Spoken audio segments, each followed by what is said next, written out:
Joe Visani, welcome to Mint. What's up? What's up? I'm gonna have a hard time doing this interview.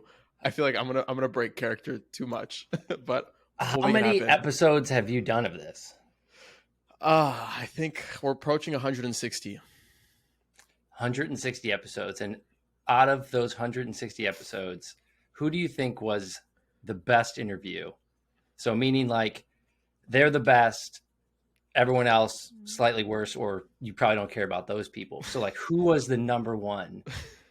Should I call out the bad people? Is that what you want me to do? No, I'm not saying that, but if that's what you're saying.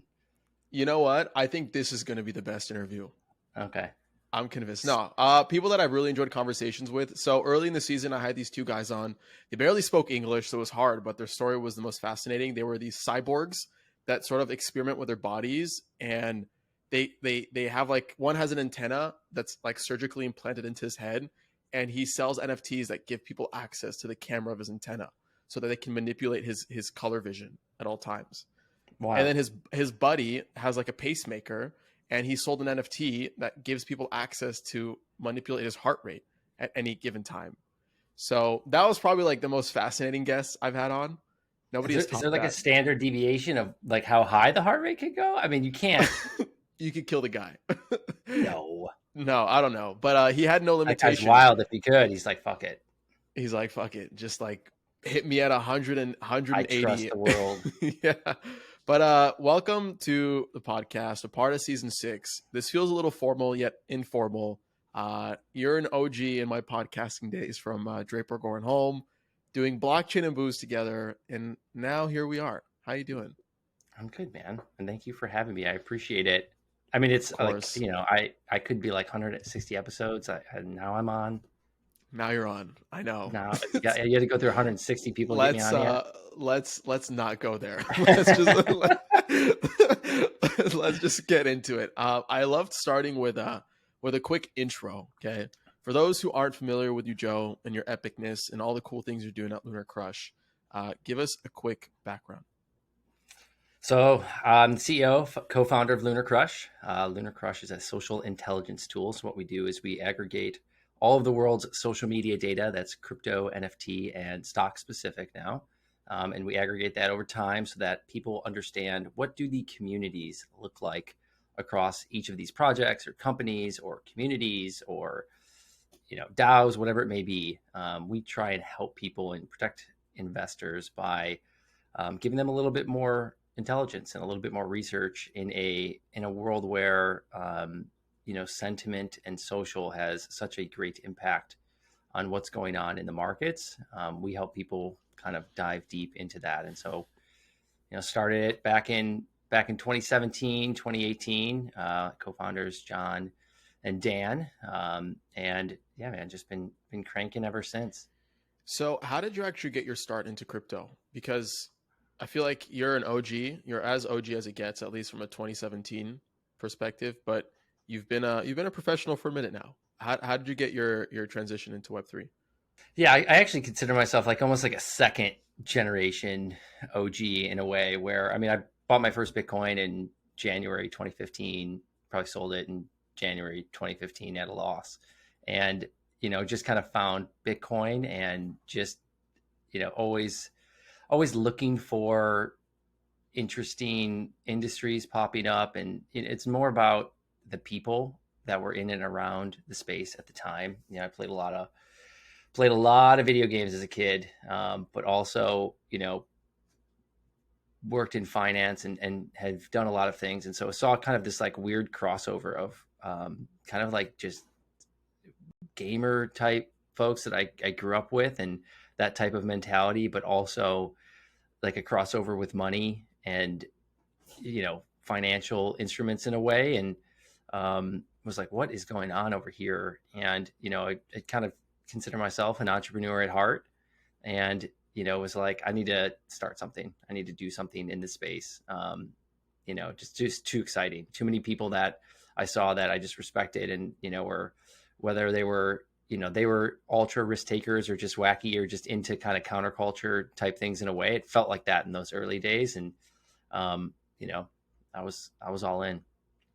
So You've known the other two co-founders for a minute now, right? You guys worked at an agency together, right? Like a digital agency, a design agency. Remind me. Yeah, an ad agency. John and Ad I worked agency, right? together. Yeah. And then how did Dan come into the picture for LunarCrush?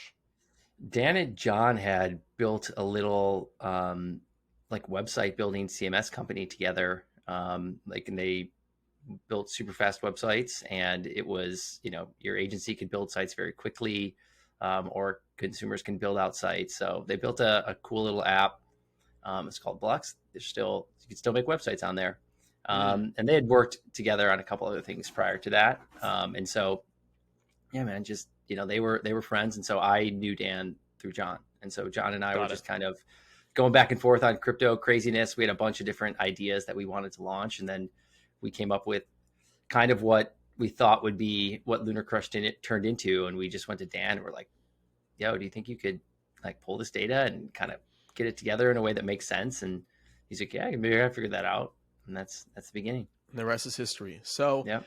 the ideas that sort of spiraled before LunarCrush came into existence, do you remember what those ideas were? Tons of ideas. There was one, it was like a lot of, there were some interesting ones around like restaurant suggestions. So like lunch Okay. suggestions based on, kind of what you were interested in eating. Like I kind of think about like Uber Eats, but not having to make the decision, Okay. so like basically kind of like on how you felt and everything else, like a recommendation engine around that. That was kind of cool.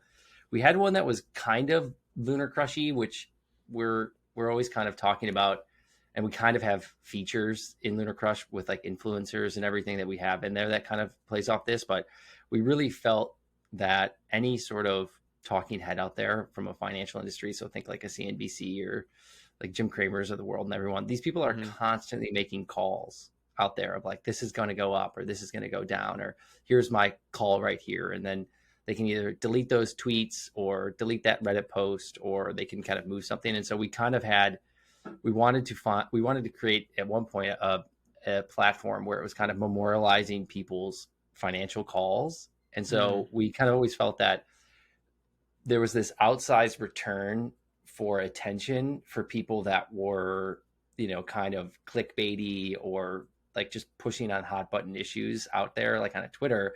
But we felt like, man, there's probably someone that is trading so much better than that person, or is so much better of an investor that should have clout.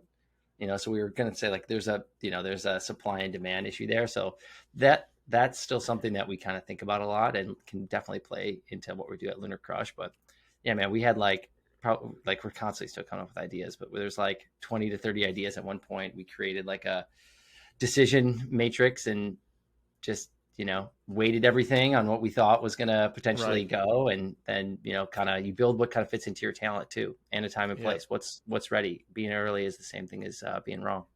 Yeah. I'm a big fan of LunarCrush because you guys have a very unique product in the market and you guys very much aggregate social insights and sentiment around what's happening in the space across multiple platforms. And now you guys recently introduced the NFT side of things, right? And tracking sentiment around NFT communities. That was released last month, a couple months ago, right? Yep. What has been the progress since so far? Like, how are you seeing people utilize the tool? Has it been utilized the same way as they're utilizing the other sort of ERC20 based social metrics, or are you seeing anything different? I will say the NFT community is a lot friendlier. Okay. It's a lot friendlier. When we post things out to Twitter on that, people will congratulate other influencers. We'll be like, oh, these are the top influencers on this thing. And people will be like, go Adam, or this is awesome, or this person's great. A lot of times in crypto, it's very tribal, and people are like, fuck that guy. Like, why Right. is he beating me? Which I don't think is the right way to think about it. Um, no, we've seen, it's NFTs are probably 10 to 15% of the traffic we get now on the site, which is pretty cool. And that's kind of continually growing. It's becoming a larger piece, a bigger share of what we're doing. And yeah, we're we launched crypto. It was just kind of, you feel it out. Which communities do you add? Where's the attention? Where's the audience? How do you support that? And so we launched a couple months ago, and I'd say we are in kind of reconnaissance phase of just seeing what the community thinks about it. How are those communities using it differently than potentially using it for trading with crypto? Hmm. How are people potentially going to integrate our API into maybe what they're building? But we felt with NFTs, we also launched it, I would say, like, smack dab in the middle of a bear market. People don't even want to like open their phones and look at their portfolio. Like, I have no money left. Um, but I think, it's when you think about crypto and you think about the type of information and data that you can get back, um, there are no earnings reports and 10Ks. I always talk about this of, there's not a very specific way to delineate value. Right. And it's very community driven, but there are some fundamentals there. People can still draw their lines on charts, and they can still look at wallet addresses, or, Got it. maybe GitHub commits, even though you can't see all the GitHub commits. And so there's really no value in that. But you can, with NFTs, it's just pure community. It is just, what is the sentiment of that community and that project, and who is a part of that. And so it's a more, I would say, native sentiment driven, community driven marketplace. And so for us, it's pretty cool to kind of see that happen. And I think we're still figuring it out. We're still learning. Part of the reason why I wanted to have you on this season is because it's all around on-chain data and just data in general in crypto. And as more creators sort of enter the space, and as you guys sort of added the NFT social insights tool, I think it's interesting. Maybe if you could even share some trends or interesting findings you've sort of discovered, you or your team, or maybe someone in the community discovered that maybe it wasn't as apparent as as not having that insight, for example. I mean, from a global or a macro perspective right now, I think the interesting part to me, being in the industry for 4 years now as an operator, and, being an investor a couple of years before this, is the as we always say, like the kind of the base level of, community members or contributors, as we call them in the industry, is a much higher number than it was like in the last, bear market. There's a ton of people waiting on the sidelines right now that are, know exactly how to use a MetaMask wallet, or have money sitting in Coinbase, or have connected bank accounts to the, to the Web3 ecosystem, that are just waiting in the wings. They're out there, and everyone is feeling what's happening from a macroeconomic standpoint right now. Inflation is hurting people. I just posted last night, mortgage rates are at 7 and gas prices are at 7 in California. Right. I just drove by a gas station this morning. It was Crazy. $6.59, $6.89, and $7 for gasoline. And, to own a, $1 million house, which, is not that crazy out in California, like, believe it or not, it's going to cost you $8,000 a month to own something like that. And it's a 2-bed, 2-bath. Like, things are all out of whack right now. And I think that's kind of making its way through the system. But, kind of what I've seen is that the community is there. Community is strong, and the builders are building. Yes, there have been, some blow ups in the space. I think crypto had our Lehman Brothers and Bear Stearns moment this year. Mm-hmm. And I think it's going to come back 10 times as strong after that, because of what we're seeing and how many people are still talking about crypto and are out there, and what the communities look like and what's growing. So, I think we're collecting anywhere from 4 or 5 million posts a day, which can mean 1 billion to 5 billion engagements. So people interacting with those posts a day that are out there. Those are pretty big numbers. And so people are out there, and they're ready to go, I think, when things kind of come back. Yeah. What do you think is the best way and strategies to sort of navigate the bear market? Because you've already been through a few cycles, and you've obviously stuck through. You've built a company. You have users. Like, you're figuring it out, right? And a lot of people that maybe entered through this last cycle, whether it be creators, everyday users, they're sort of maybe seeing this downturn, maybe losing faith, losing hope. They've issued maybe NFTs, and they were maybe optimistic about them, but now sort of seeing the dust weave sort of kind of like scatter across crypto Twitter. Because also engagement online, I feel like, has decreased, right? Like, it's maybe even gotten quieter a little bit, but I feel like more quality. Like, the people who are there, like, they've stuck through thick and thin, right? But for those who are going through it from for the first time, how do you sort of advise someone to navigate the situation? Well, if what you're saying is true, that person's probably not even listening right now. They're just like, oh my God. But if they are listening, I would say, my kind of story right now is, I have a great uncle. He just turned 101. And I think he had his last startup. He started when he was like 92 and like sold it when he was like 97. Wow. Right. So it's like, that was a 5-year-old business. Like, it's older than LunarCrush. That business was older, and he started at 92. So I'd say if you're like 25 and you're like, oh my God, it's like, you could start a business in 62 year or, whatever that, or 60 some years, odd years from now, and still run a business and maybe sell it.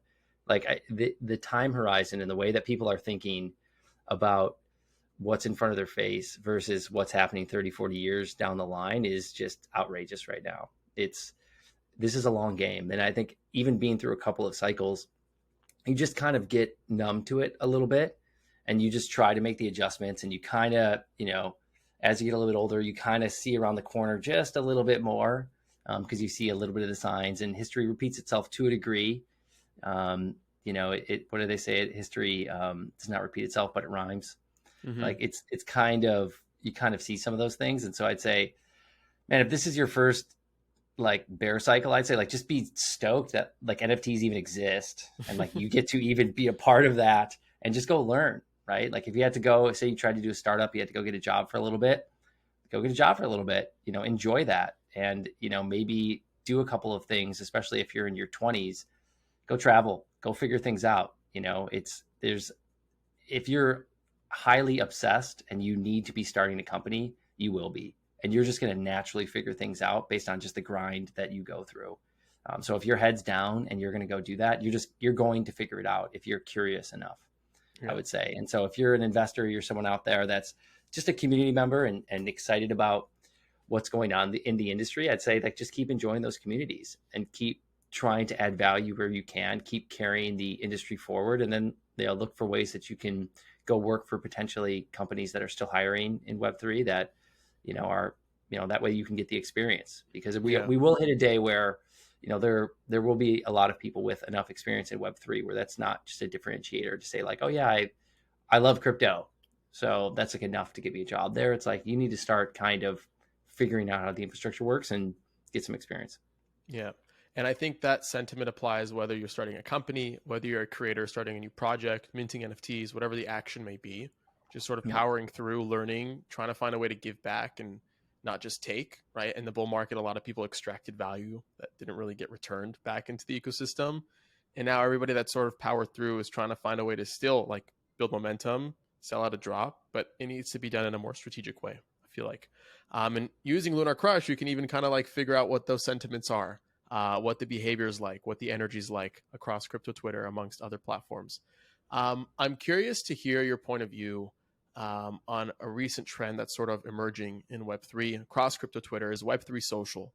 And we're seeing a lot of new like decentralized social applications emerge, and that are sort of creating like a new environment, one, for creators to build communities and to monetize communities, but two, I guess also from your point of view, like different, like new markets for people to trade and speculate on, for example. How are you seeing this new social Web3 social landscape sort of evolve? Do you have any thoughts about that? It's not fully decentralized yet. Okay. Right. It can't be. All right. We still have a couple missing pieces in the infrastructure, right? We don't have an AWS for blockchain, right? You can't scale an application.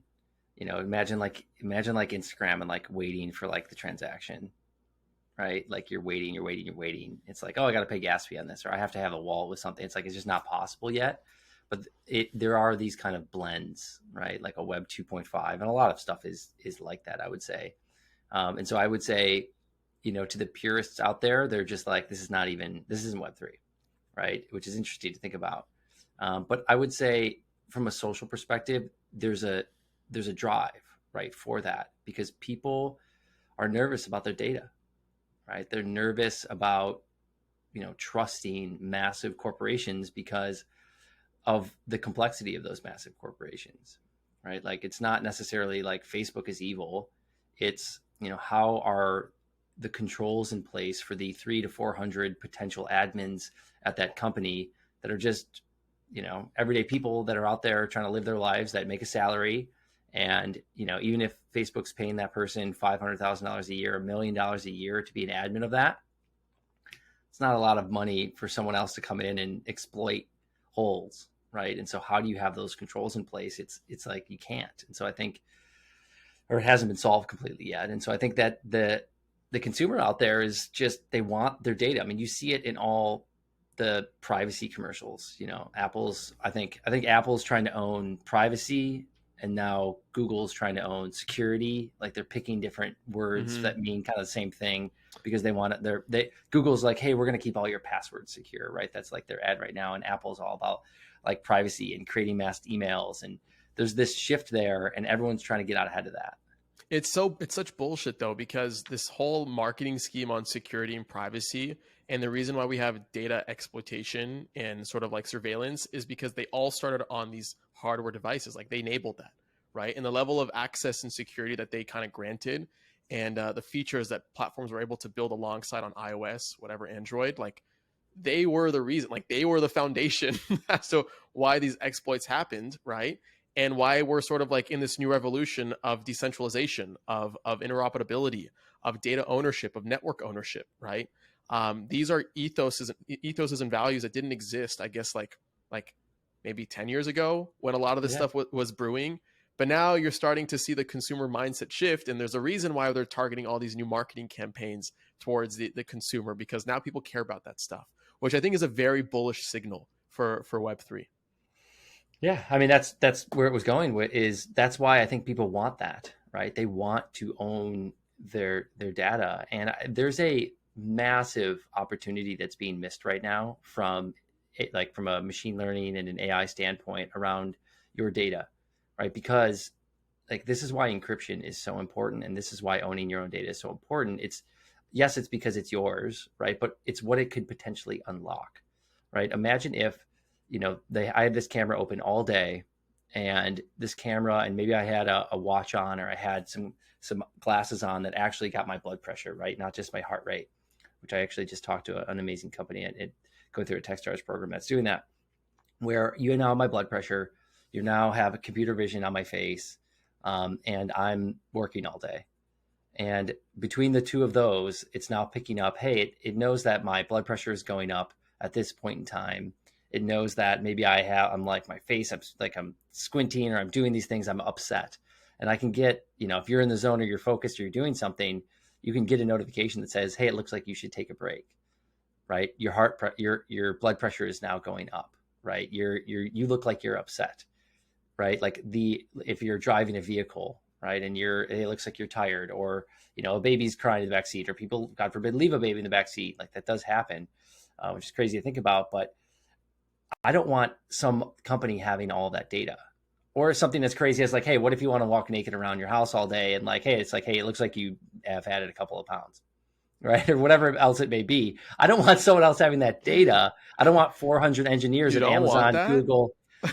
Depends on how you are. I mean, if you're like, maybe it's like, you just got to put it all out there anyway. You just post all to the internet, you get out ahead of it. I think that would be a great, I think Bezos did that, didn't he? And so I think the amount of intelligence that you could get from this is unbelievable, right? But I don't want 300 engineers at Facebook looking at that data.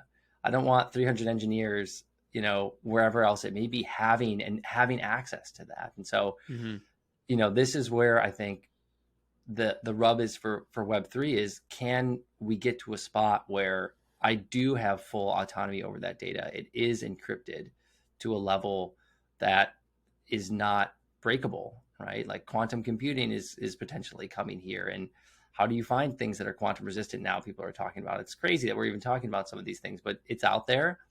But it's like, man, I just want to own my regular data, right? And I want to be the person that's out there, so that I could pick the algorithm to go, and, I could say, hey, I do want to know if I'm, feeling a bunch of angst, and I need to go like listen to Taking Back Sunday for a couple hours to feel better, So double down more on what you mean by owning your data, because in Web3, there's this whole notion of like, you are the co-owner of a network, right? You own your community, or your community kind of like, they have a level of co-ownership amongst each other and the value that they create. They even capture more of it. As someone who's building data products, right? how do you sort of further understand the concept of owning your data? What does that really mean? So you talked about the ability to sort of like say yes or no to things that sort of use your information. How does it go beyond that? Because that tends to be the sentiment that I hear over and over again. Like I can basically turn off this accessibility from a product or a company using my information. Like, nope, no more. Like you can't leverage that, right? How else do you see that evolving? Well, that's step one. But even if you give someone that data, like how encrypted is that data, right? And can they, so say I give someone access to that data and now they're storing it on their side, right? And so everything that I've given them at a point in time, sure, I can turn it off, but is that enough of a step forward? And I own this data and I know that no one will ever see it, right? And this is my data. So when I say owning data, I mean it's yours. Like no one else has access to it. You own it. No one else owns it or has it or even has it. Might be the wrong word, right? Because it's who owns what data and how and why and what is proprietary, right? Like what is a novel piece of data, right? If I Mm, use Facebook's platform and my data is on there and I upload a picture or I upload a picture to Instagram, that's whose data now. It's a picture of me that I uploaded to an account. I'm paying, their advertisers are paying them for my attention. Who owns that picture, right? It's an interesting thing to think about. And right now it's like, it's out on the internet. Yes, it's public forum. It's out there. But what's that ownership look like? And I think Web3 is moving so quickly and disrupting this so fast that, I don't even think regulation is even going to be able to catch up to some of this stuff, just because it's going to go so fast. And so I think that's the cool part. Like the sovereign side of the sovereign individual is, hey, if the government's not going to do it, not going to protect me, someone else is going to protect me, I need to protect myself. And so I feel like there's that just kind of like mantra vibe that right, is in the Web3 space where people are like, well, we just need to do it ourselves. right. Right. But the way we're sort of doing things right now is that everything's on an open network across multiple open networks. And while things tend to be anonymous, users have choice whether or not they want to dox themselves to an extent, right? Maybe there's like more advanced tools like chain analysis that can sort of track the activity online and piece it back to an individual in the real world. But in general, like activity individuals, they tend to be anonymous online, and something that I sort of look at and I appreciate when it comes to building an audience, monetizing an audience in Web3 is sort of the level of access and transparency you have to that information and being able to build and become either a smarter creator, a smarter user on how you navigate your way across the internet, right? In the decentralized internet. And I'm curious, like for someone who's building like social sentiment, right? And maybe I'm not sure how much of it is actually on-chain data versus off-chain data. Like, what do you have a percentage mix, or is it all off-chain data? We don't pull any on-chain data. So for us, if you're going to say, hey, would you guys go and, what does your roadmap look like? Would you go and add, I mean, we have RPCs that we're hitting and we're pulling data constantly to understand what's going on these chains, whether it's for NFTs and we're looking at different things, but we're not showcasing that in an analytics format or a time series way in any way. For us, it's, hey, we're going to go grab what's the community look like on TikTok, or what are these Mm, Discord communities look like? What other kind of social media, can we pull or go deeper on the analysis of the social media that we have? And so that's kind of what we see the value as. And our mission is to kind of create transparency across social for investors or anyone yeah. that is part of it. But I also love what's going on with a lot of the on-chain analysis, because data is important, right? And you do get smarter and operate your business, and you can create better products and you can create more efficient businesses if you do have the correct analytics to know what's going on, right? Or if you're a startup, it's, imagine going to an investor, and them saying like, oh, what does the user base look like? Or do you guys create enough value that people want to pay you for it? Do you have a business there? And you're like, yeah, we just don't really know. Like we just don't know at all what's going on because it's all anonymous and all everything. And so I think you have to get smarter and work with the KPIs that you get as a business. And the KPIs start to change and they start to adjust. And I think a lot of the Web2 companies are going to have to take a deep look at this and say, hey, I can't drop a SDK that does attribution, across like my 5 apps and drive ads to that and do paid media in these places. You have to get smarter. And that's where, like what you're doing here with the show, content creation is insane. It is the, like, I forget where I heard this, but it was someone talking about what's harder, to create Kim Kardashian's audience and then launch a shoe brand, or to launch a shoe brand and then try to build Kim Kardashian's audience to sell those shoes.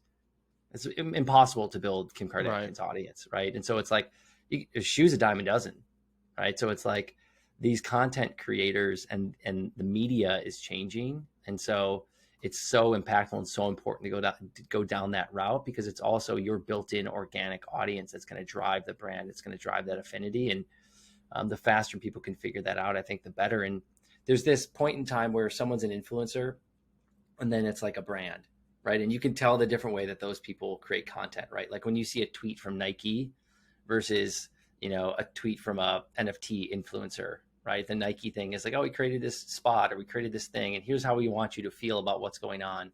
And then the influencer's like, here's how I feel. Here's the way I want to see the world. And so it's easier to build a brand around that. It's easier to build products around that. And so if you're building a business, you need to think about that in an interesting way. So give me some examples on how you've seen either traders, creators leverage data. Because in many instances, Joe, like what you guys are building is very analogous to what's happening on chain, right? So you guys are sort of scraping open networks, open ecosystems, right? And making sense of the information. Very much so how a lot of these on-chain, like analytic tools, for example, are scraping on-chain data and trying to make sense of that noise. Well, using the data that we have, there's a bunch of different types of customers that we have, or users that we have, or community members, right? Because you got to remember, everyone's goal when it comes to money or investment is different. It's completely unique and individual. And so you might have someone that's just coming into the industry that's trying to understand what's going on. Maybe they land on LunarCrush and like, oh, cool, I could see, what Chainlink's community looks like over time versus, maybe what API 3's community looks like over time. And that's interesting. And so I've done some research, and I think that, oracles are a interesting way that I think are going to be very valuable in the future. And so I'm going to pick one of those, or maybe I'm going to pick both, right? Because both are pretty solid, right? And so we give you that kind of extra dimension to make a decision on for things like that. And, or discoverability, right? Like you're out there and you're saying like, man, what projects are out there that are interesting? I've got, I want to, look at a project maybe that is smaller, maybe it's a small team, maybe they only have a couple mentions across whatever, like, social media site that's out there, or maybe I saw something or a friend messaged me about it. Now you can come and get that kind of extra layer, extra dimension of, it's not just the price and the market cap and everything else. It's like, what does this community look like? Who are maybe some of the influencers that have posted about this? Oh, dang, I saw this influencer. I'm seeing this influencer on like 30 other tokens that have gone to zero. Probably stay away, right? Like, so there's those types of things. We're trying not to make judgment calls too much, because but we do want to provide the cleanest and most organized source of data possible so that people can make those educated decisions on their own. But people ask us like, oh, why did you guys list this shitcoin, Right. or this scam project? And I'm like, well, first off, how do you know it's a scam project? Do you have any, like, who are you? Right. And second off, if we don't list it and show that this, we calculate spam and we calculate, who the influencers are. If we don't show that, they don't have anywhere to go to make that decision. They're just in the dark again. And so, you have to look at the good and the bad, and you have to kind of create a playing field that's even and that doesn't change very often, so that people can over time kind of know the decision, and the decision doesn't change on them. And it's not like we're changing the algorithm a year later and now suddenly collection looks different, right? Like you kind of benchmark these, you benchmark the way that you collect and what these metrics look like, so people can get a little bit smarter decision. Yeah. What are some of the biggest mistakes you see people making when using data to guide their decision-making process? Any come to mind? Maybe too much.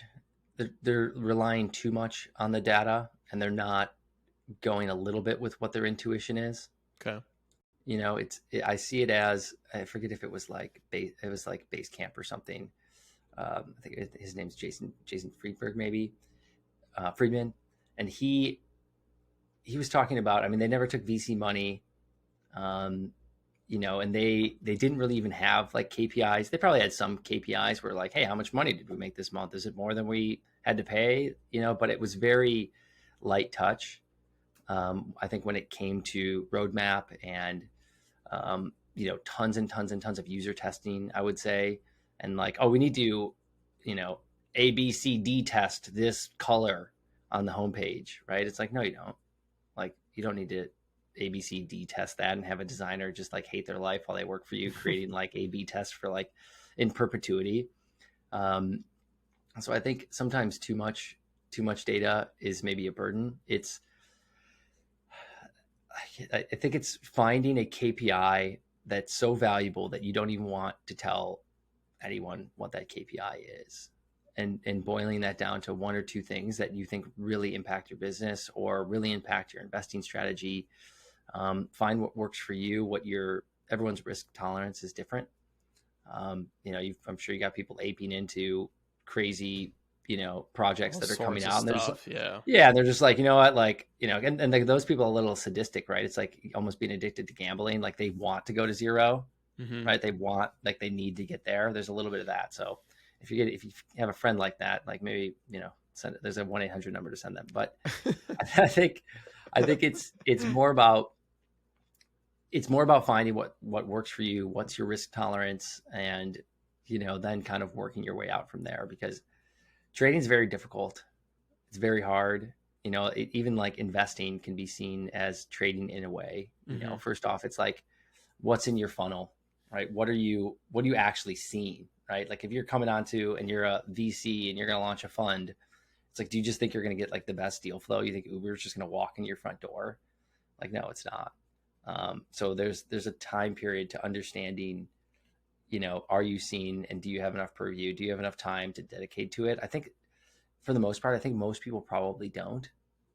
And so I think the future is, in order for in our space to kind of keep swinging that pendulum towards the consumer and giving them power over some of the institutions and some of the kind of the not level playing field that's happening out there, is to create more automation. It's kind of like with Robinhood, like, everyone's an investor now, right? Like, Robinhood made options easy. Like, who can make options easy? It's impossible, right? But it's like, if they figured that out and they made the interface so simple that people can figure out how to do that, we can make crypto easy, right? And we can make investing easy in a diversified, low risk basket of projects.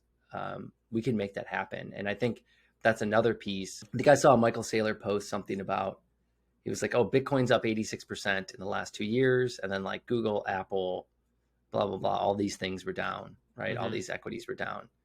And then, what he didn't mention was there's like 48 other, whether it's a layer one or a large cap crypto project that's now a massive DAO and ecosystem fund and has a larger VC fund than most VCs in the country, is up 2,914%, right? It's like they're just glancing over, and these were 2-year timelines as well, right? And it's like, sure, like, you could say that, maybe sometime in the future that those things might not exist, but like, you were talking about a 2-year timeline, and you glanced over 50 to 100 other projects that just absolutely destroyed the return of the kind of main project out there. And I think there's something interesting in that, because the S&P 500 is only 500 stocks. QQQ is only 100 companies, right? The Dow is 30 companies. And so to not pay attention to the top 100 to 200 projects in the Web3 space that have outperformed everything,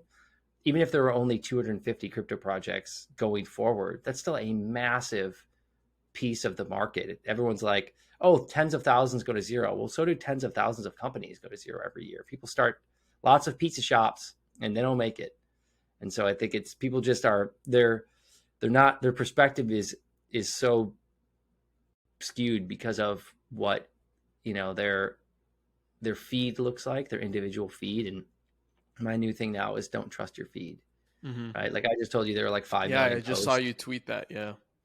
5 million posts a day. Like, I mean, who do I see? I see like you posting like some dumb things on Twitter. I'm posting some dumb things on Twitter, and then like John replying to them, and like that's it, right? That's it. Yeah. And but that's like 3 people, and then I'm just telling you, there's 5 million crypto specific posts a day, and 5 billion Crazy. engagements on top of that. Like Crazy. you can't see what's going on.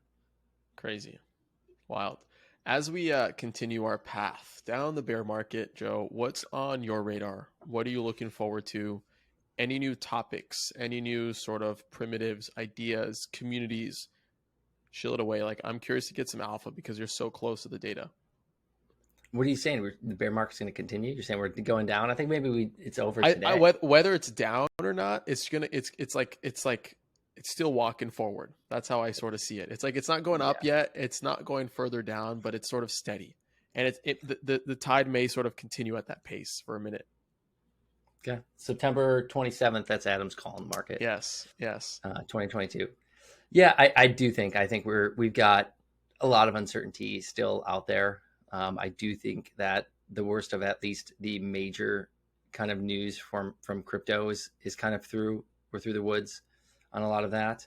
So I think there's just going to be this choppiness, as everyone kind of trades off the same narrative, which is also interesting to me because it's like, if I'm the chairman of the Fed and I'm saying I'm going to raise rates in the United States, and then suddenly like, maybe my company is on, the DAX in Germany, and my company now goes, the value of my company goes down because of like the chairman in the US. I feel like that's also just kind of interesting. Like it just shows you how correlated and how uncertain everything is right now. But when you think about different technologies that are being built right now, what I'm starting to see the beginning of right now that is coming to market, is the industry is going to start kind of horizontally scaling. So as opposed to, when you think about, you can vertically scale. So like make Ethereum super fast, low fees. Everyone just can be on Ethereum because it's just epic. And, there's no gas fees and there's no anything you don't need to bridge over. That's like a vertical scale. And then you think horizontal scale is, going out from there. So going to different layer ones. So going to the, the Polygons of the world, the Stacks of the world, going, off to Cosmos, right? So that's kind of the horizontal scale. And so another layer out from that though is what you're seeing across, Binance application sidechain or Polygon supernets. I think Avalanche C chain maybe, and then like Cosmos kind of pioneered this with like the Internet of Blockchains. I think they've been just kind of, the brand has been obviously beaten down a little bit by what happened with Terra, but you still see really solid projects rebuilding over there, because the interoperability and the composability part of being able to kind of move around from standalone blockchain to standalone blockchain is very intriguing, I think. And so, you can almost think about it as if you're going to create an application sidechain or you're going to create some sort of standalone blockchain. I'm not calling it a layer one, right? Like it's not like these projects are going to have a standalone blockchain and then go like for the most part kind of compete with Ethereum or compete with Polygon. That's not what they're doing. They're saying, hey, like I want to be my own gas fee.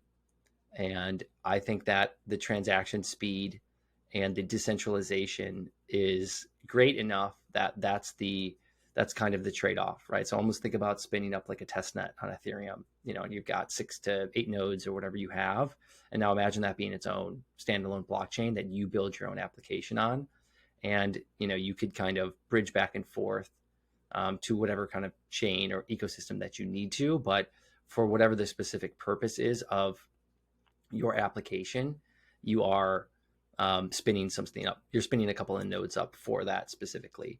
So I think that's an interesting thing that's starting to happen, and I think we're going to see more of it. And it's because the infrastructure is getting a lot more simple to do so. So it used to be very hard to go buy a bunch of boxes and stand up like servers in your garage. I think we've all seen like HBO Silicon Valley, where he's got like blow through the wall. Right. And he's got like, I think he even had a name for it. I should know. I watched that show so many times. It's hilarious. But that was the way that servers used to be run. It even used to be the dumb terminals, right? At an office, you'd have this IBM mainframe sitting in this kind of back office, and then you'd have a terminal. So you'd have your monitor. It would go to this mainframe, and then like in the 90s, you started to have like processing speed increase, and then like the amount of space on, the personal computer increase, and things were kind of Right. moving back to the house a little bit. Cable started to kind of go out there, and Ethernet went out there. And so then it started to go there a little bit. There were like zip drives. I don't know if you remember Mm-hmm. that. You're a lot younger than I am, but there's that thing going on. And then like the cloud came, and it was like whoop, right back. Right. And now we're almost going to a dumb terminal again. Like I've got my phone and it's Mm-hmm. all up there, which when I say up there, it means it's in a data center in Ohio or a data Mm-hmm. center in Oregon or wherever it may be. But I think that my point there is it's gotten so simple to spin up a cloud instance and build a cloud app that runs super fast and can be all over the world. There's an advantage to that. You can build huge businesses on top of that infrastructure. And so with crypto and with Web3, we're now going to continue to build out that infrastructure. And so it's going to be much more simple for projects to kind of build out application sidechains that are easy to use, and more of that content is on chain. So the transparency Mm-hmm. increases. Imagine like Coinbase, like just saying, hey, we're going to build on an Right. application side chain, Right. and we have these nodes that are run by these, who knows, consulting companies or whatever it may be, proof of authority, kind of like VeChain kind of pioneered some of that stuff. But you have Coinbase doing that and trying to bring as many transactions on chain as you can. Right? When you send money to Coinbase, it goes to like their Coinbase wallet, and then they have other kind of sub wallets, which Right. they have their own kind of internal system there, which is interesting if you think about Coinbase and everyone doing that. They could have just picked usernames, Could but have. you have a wallet address there, Right. but you could just pick anything else, which I think was a really smart move for them because it trained everyone. But so yeah, that's what I'm excited to see kind of what that does, right? What kind of projects are going to be built? How does it look when, there's 500 standalone blockchains that would probably have launched as some sort of token or anything else? Sure. It's like, why doesn't, like when people talk about ApeCoin, and they're like, oh, they're going to be on their own chain. It's like, it's not that big of a lift, as it potentially used to be. Right. Right. I think those are all really good insights. And I think it's also a perfect place to wrap up. But before I let you go, Joe, where can we find you? Where can we find LunarCrush? Shill it away. Yeah, just at LunarCrush on Twitter, and at Jovez, Joevezz. You Let's can go. see me and Adam banter back and forth. If you dig YouTube and you dig deep enough, you'll find some old cringy videos, but classic videos to say the least. But yeah, man, thanks for being on. Always welcomed on. Until next time. All right, brother.